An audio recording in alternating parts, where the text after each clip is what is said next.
আজ কেন এত ভালো লাগছে, দুটি মনে ফুল কলি জাগছে, প্রেমেরই ভুবনে তুমি আমি আমি তুমি সে কি জানো না।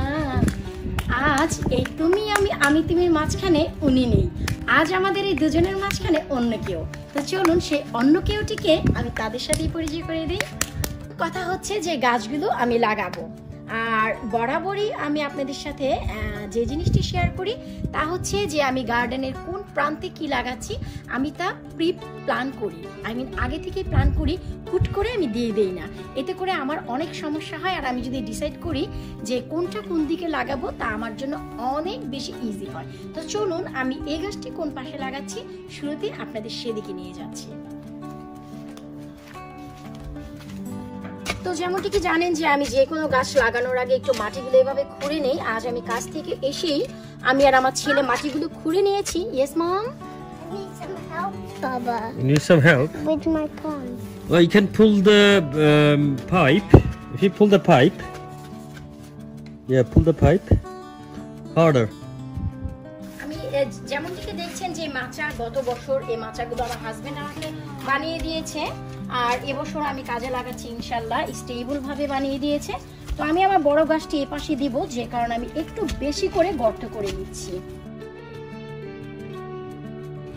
এই পটে আমার দুটি মিষ্টি কুমড়ের গাছ আছে, আমি অনেক আগে আমার ভিডিওতে দেখিয়েছিলাম। এই গাছটি হচ্ছে সেই গাছ যা উপরের দিক থেকে সবুজ আর ভেতরে অনেক বেশি লাল টকটকে। তো এই গাছটি আমি আর এই গ্যালন থেকে বের করব না, বেসিক্যালি আমি বের করে নেই। যদি একটি গাছ হয় বা ছোট একটি পট হয়, এই পটটি আমি আর বের করছি না। আপনারা একটু দেখে বুঝে নিন যে আমি কি করতে যাচ্ছি অ্যাকচুয়ালি। বৃষ্টি ছিল, আমি এটি ফেলে দিচ্ছি। আর এই যে শিকড় দেখুন, আমি যেমনটিকে বলেছিলাম শিকড়গুলো কিন্তু কেটে যায়নি। এখন হচ্ছে আমি এই গাছটি যেখানে লাগাবো সরাসরি আমি সেখানে নিয়ে যাব এই পটটি ধরে। পটটি বসিয়ে দিয়ে এখন সাইড থেকে যে আমরা মাটিগুলো খুঁড়ে নিয়েছি সেই মাটিগুলো দিয়ে খুবই ভালো করে প্রেস করে করে দিতে হবে, যেন এই যে আমাদের পটটি খুবই ভালো করে যেন বসে যায়। এখন ঠিক একই সুতোগুলো দিয়ে আমি বড় লাঠিতে শুধু বেঁধে দিচ্ছি, দ্যাটস ইট।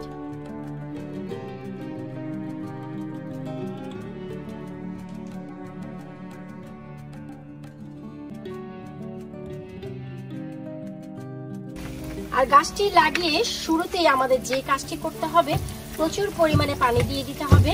আর এভাবে করে আমি প্রত্যেকটি মিষ্টি কুমড়ের গাছ লাগিয়ে নেব।